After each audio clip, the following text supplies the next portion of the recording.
नमो बुद्धाय, बुद्धम शरणम गच्छामि। प्रणाम दिव्यजन। आज की आध्यात्मिक यात्रा आत्मा का आवाहन। कैसे आत्मा का आवाहन करें? मौन की पुकार क्या है? तो कभी आपने अनुभव किया है, कभी आपने महसूस किया है कि जब सारी दुनिया, सारा ब्रह्मांड चुप हो जाता है, जब सारी दुनिया चुप हो जाती है, शांत हो जाती है, तब भीतर से कोई पुकार उठती है। तो भीतर से किसी प्रकार की आवाज उठती है। क्या आपने इस आवाज को अनुभव किया है? एक बहुत गहरी, बहुत सूक्ष्म आवाज। वह आवाज ना मन की है, ना विचार की, ना किसी शब्द की। उस आवाज में किसी प्रकार के कोई विचार नहीं है, किसी प्रकार का कोई शब्द नहीं है। क्या आपने महसूस किया है? वह आवाज है आत्मा की पुकार। आत्मा आपको बुला रही है बाहर से अंदर की ओर। आत्मा कहती है, अब रुक जाओ, अब खोज बंद करो। बहुत बाहर खोज लिया, अब खोजी नहीं, अब भीतर उतर जाओ। अब खोजी नहीं, यात्री बनो, यात्रा करो भीतर की, बाहर से भीतर की। या वही क्षण है जब जीवन तुम्हें तुम्हारे अपने केंद्र की ओर बुलाता है। आत्मा अपने केंद्र की ओर बुलाती है। या वही क्षण है जब मनुष्य बाहरी दुनिया के संघर्ष, दुख और मोह से हटकर, जब मनुष्य तृष्णा यानी इच्छा, वासना से हटकर, संघर्ष, दुख, मोह, माया से हटकर अपने सच्चे स्वरूप की तलाश में निकलता है, अपने स्व को जानने की कोशिश करता है, अपने अस्तित्व की पहचान करना चाहता है। ये वही क्षण है, वही पल है। आत्मा की पहचान, वह जो कभी नहीं बदलती। हर चीज क्षणभंगुर है, अनित्य है, एक पल बाद बदल जाएगी, लेकिन आत्मा कभी नहीं बदलती है, शाश्वत है, नित्य है। मनुष्य बदलता है, उसका शरीर बदल जाता है, मन बदलता रहता है, हर पल हर क्षण उसकी भावनाएं आती जाती हैं, विचार आते जाते हैं, सब कुछ बदलता रहता है, सब कुछ परिवर्तनीय है, परिवर्तन हो रहा है। बचपन गया, जवानी आई, जवानी गई, अब वृद्धावस्था आया। परंतु एक चीज जो कभी नहीं बदलती, वही है तुम्हारा साक्षी भाव, तुम्हारा अस्तित्व, तुम्हारी आत्मा। ये जैसा बचपन में था, वैसा जवानी में, वैसा वृद्धा अवस्था में है। तथागत गौतम बुद्ध जी ने कहा था, जो बदलता है वह मिथ्या है, जो अडिग है वही सत्य है। जब तुम कहते हो मैं हूं, तो मैं बदलता है, पर हूं कभी नहीं बदलता। या हूं ही तुम्हारा आत्म स्वरूप है, हूं ही तुम्हारी आत्मा की पहचान है। आत्मा का मौन वहां गहराता है, वहां बहुत गहरा होता है जहां शब्द समाप्त हो जाते हैं। आत्मा को शब्दों से नहीं जाना जा सकता है, शब्द कम पड़ जाएंगे, उतने शब्द है ही नहीं कि आत्मा को परिभाषित कर सकें। शब्द मन की सीमाओं में है और आत्मा मन से परे है। मन में जितनी भी चीजें आएंगी वो शब्द बनेंगी, लेकिन आत्मा मन से परे है। शब्द वहां तक जाते हैं जहां तर्क चलता है, और आत्मा का क्षेत्र, आत्मा का दायरा, बाउंड्री तर्क से बहुत आगे है। मौन का क्षेत्र है। जैसे संगीत के बीच का विराम ही असली संगीत है, वैसे ही शब्दों के बीच का मौन ही सच्चा अनुभव है। मौन कोई आवाज नहीं है, बल्कि एक उपस्थिति है। जब तुम मौन होते हो तो तुम्हारे भीतर जो कुछ भी है सब स्पष्ट दिखने लगता है, सब कुछ स्पष्ट रूप में दिखाई पड़ने लगता है। जैसे झील की सतह शांत हो जाए तो तल दिखाई देता है, वैसे ही जब मन शांत होता है तो आत्मा का प्रतिबिंब प्रकट होता है। जिस प्रकार शांत जल में आप अपने प्रतिबिंब को देख सकते हो, वैसे ही जब मन शांत होता है, विचार थम जाते हैं, तो आत्मा का प्रतिबिंब स्वतः प्रकट होता है। आत्मा की यात्रा बाहर से भीतर की ओर होती है।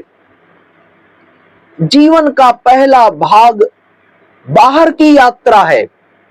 हर व्यक्ति पहला भाग बाहर की यात्रा से ही शुरू करता है। अपने जीवन को चीजें इकट्ठी करता है, संबंध बनाता है, नाम कमाता है, रिश्ते बनाता है, संपत्ति इकट्ठा करती है। पर एक दिन अचानक लगता है सब कुछ होते हुए भी कुछ कमी है, सब कुछ होते हुए भी किसी चीज की कमी महसूस हो जाती है। वह कमी है आत्मा से दूरी, स्व, अपने अस्तित्व से दूर चले जाना। रिश्ता बनाने के लिए, धन संचित करने के लिए, नाम कमाने के लिए, संबंध बनाने के लिए, पद प्रतिष्ठा सम्मान कमाने के लिए स्व से बहुत दूर चला जाता है व्यक्ति। अपने अस्तित्व से, अपने स्व से, स्वयं से बहुत दूर चला जाता है, और वही कमी है आत्मा से दूरी। अपनी आत्मा से, स्वयं से बहुत दूर चला जाता है। इसी कारण दूसरा भाग शुरू होता है, भीतर की यात्रा, अंदर की ओर यात्रा करना, अपने अंदर जाना, झांकना, देखना कि मैं कौन हूं, क्या हूं, कैसे हूं, क्यों हूं।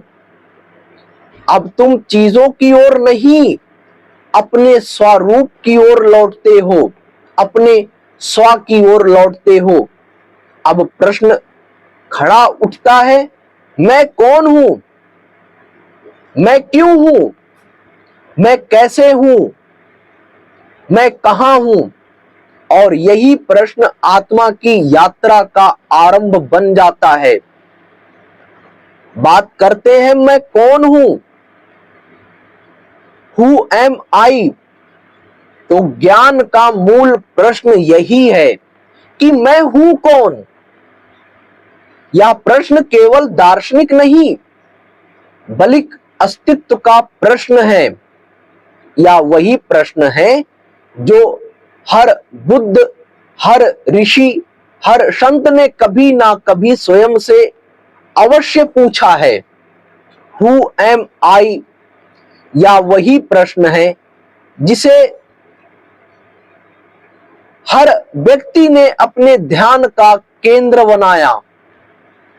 जब तुम ईमानदारी से स्वयं से पूछते हो मैं कौन हूं, तो धीरे धीरे झूठी पहचाने गिरने लगती हैं।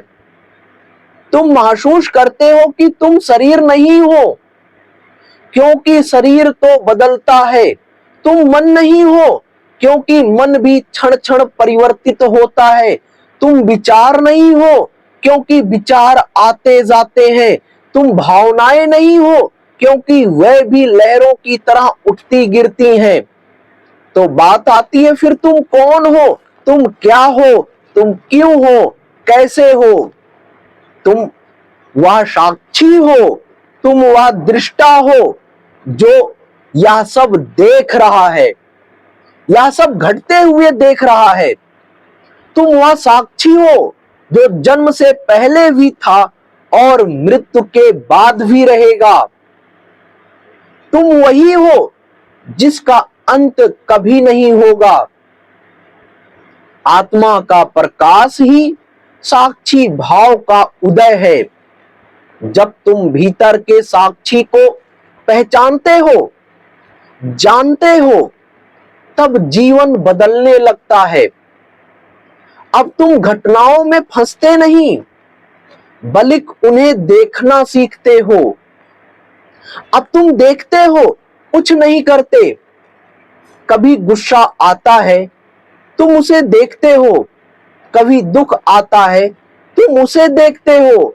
कभी भय आता है, तुम उसे देखते हो। कभी क्रोध, ईर्ष्या, नफरत आती है, तुम उसे देखते हो। धीरे धीरे देखने वाला ही तुम्हारा घर बन जाता है। अब तुम प्रतिक्रिया नहीं करते, केवल साक्षी बने रहते हो। और इसी साक्षीपन में एक अद्वितीय शांति है, एक ऐसी शांति जो किसी से मिली नहीं, बल्कि जो तुम्हारे अपने भीतर से फूटी है। मौन की साधना आत्मा तक पहुंचने का मार्ग। आत्मा तक पहुंचने का एक ही मार्ग है, मौन और ध्यान। ध्यान कोई क्रिया नहीं, बल्कि एक स्थिति है। या तब घटती है जब तुम कुछ करने की कोशिश बंद कर देते हो, जब तुम बस हो जाते हो। तुम कुछ नहीं करते, बस हो जाते हो। ध्यान कोई अभ्यास नहीं है, या तो समर्पण की स्थिति है, जब तुम समर्पण कर देते हो। अब समर्पण का अर्थ है अपने सारे प्रश्नों, अपने सारे डर, अपनी सारी योजनाओं को छोड़ देना और कहना, अब मैं खाली हूं, अब मैं रिक्त हूं, अब मेरे अंदर कुछ भरा नहीं है। इस खालीपन में, रिक्तता में आत्मा प्रकट होती है। जैसे दीपक के बुझते ही ज्योति आकाश में विलीन हो जाती है, वैसे ही मन शांत होते ही आत्मा ब्रह्म में विलीन हो जाती है।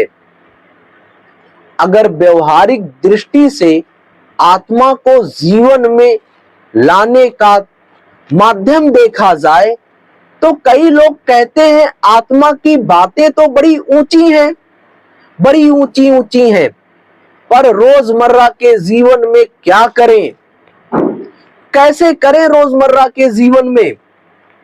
बात यह सही है, आध्यात्मिकता का अर्थ यह नहीं कि तुम दुनिया छोड़ दो, तुम दुनिया छोड़ के एकांतवास अपना लो, अंधेरी गुफा में चले जाओ। इसका अर्थ ये नहीं है, जबकि वास्तव में इसका अर्थ यह है, दुनिया में रहते हुए, संसार में रहते हुए भी भीतर से स्वतंत्र रहना, भीतर से किसी इच्छा, तृष्णा में ना बंधना, तृष्णा यानी इच्छा वासनाओं में ना बंधना। भीतर से व्यक्ति बंधता है, बाहर से नहीं। जब तुम किसी से बात करते हो उसमें प्रेम और जागरूकता हो, लचीलापन हो। जब तुम भोजन करते हो तो कृतज्ञता का अभाव हो, कृतज्ञता का भाव प्रकट हो वहां पर। जब तुम कार्य करते हो तो पूरी सजगता होनी चाहिए, पूरी जागरूकता होनी चाहिए, कृतज्ञता होनी चाहिए। यह सजगता ही आत्मा का दैनिक रूप है। धीरे धीरे यही सजगता ध्यान बन जाती है और ध्यान ही आत्म विभूति में बदल जाती है। अब बात करते हैं आत्मा और ब्रह्म। दो नहीं, एक ही है ये दोनों। जब आत्मा को जाना जाता है तो एक अंतिम सत्य प्रकट होता है कि आत्मा और परमात्मा अलग नहीं है। उपनिषदों में कहा गया, अहम ब्रह्मासि, मैं ही ब्रह्म हूं।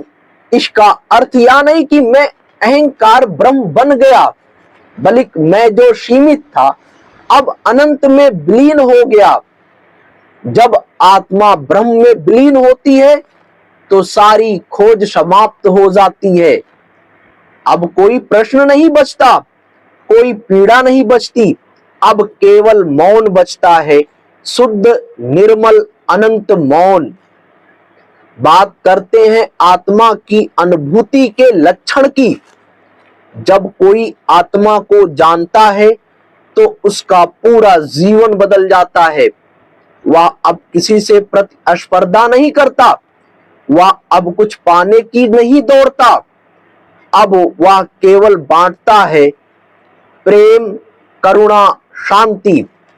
उसके भीतर से एक दिव्य सुगंध उठती है जो हर उस व्यक्ति तक पहुंचती है जो उसके पास आता है। वह क्रोधित नहीं होता क्योंकि अब उसे किसी से कोई भय नहीं। वह दुखी नहीं होता क्योंकि अब उसे किसी की अपेक्षा नहीं। वह असुरक्षित नहीं होता क्योंकि अब उसे पता है जो सच्चा है वह कभी मर नहीं सकता। इसीलिए आत्मा कोई मंजिल नहीं है, वह तो वही है जो हमेशा से तुम्हारे भीतर है। तुम उसे केवल भूल गए हो। मौन और ध्यान वह स्मरण है जो तुम्हें तुम्हारे घर तक ले जाता है। जीवन में जब संघर्ष, दुख या शून्यता का अनुभव हो तो याद रखना, यह आत्मा का निमंत्रण है। वह कह रही है, अब लौटो, अब लौट आओ, अब भीतर आओ। और जो भीतर लौट आता है वह फिर कभी खोता नहीं, क्योंकि उसने पा लिया जीवन का परम सत्य। उसने जीवन के परम सत्य को प्राप्ति कर ली। जो अपने भीतर लौट आया वो सदा के लिए मुक्त हो गया। इसीलिए बाहर भटकने से बेहतर है स्व को जानो, स्वयं के अस्तित्व को जानो। और स्वयं के अस्तित्व को जानने के लिए मौन होना पड़ेगा। मौन तब घटित होगा जब आप दृष्टा बनोगे, साक्षी बनोगे, अर्थात आप देखने वाला बनोगे। आप सिर्फ साक्षी भाव से देखोगे। विचार आएंगे, विचारों का आना स्वाभाविक है, लेकिन कोई प्रतिक्रिया दिए बिना अगर आप सिर्फ आते हुए विचारों को देखते हो तो धीरे धीरे वही विचार आना बंद हो जाएंगे। आप मुक्त हो जाओगे। और दुख का सबसे बड़ा कारण मन का अतीत में भटकना और भविष्य से उम्मीदें लगा के बैठ जाना। तथागत गौतम बुद्ध ने कहा था, अतीत और भविष्य ये दोनों माया हैं और इन दोनों माया में पड़ते ही दुख स्वतः जन्म लेता है। दुख की शुरुआत यहीं से होती है जब मन इन दोनों मायाओं में भटक जाता है। बुद्ध ने कहा था, तथागत गौतम बुद्ध जी ने कहा था, अतीत यादों की माया है तो वही भविष्य कल्पना की माया है, और दोनों माया में मन जाता है तो सिर्फ दुख प्राप्त होता है। जीवन का वास्तविक स्वरूप वर्तमान में घटित होता है। वास्तविक खुशी वर्तमान में प्राप्त होती है।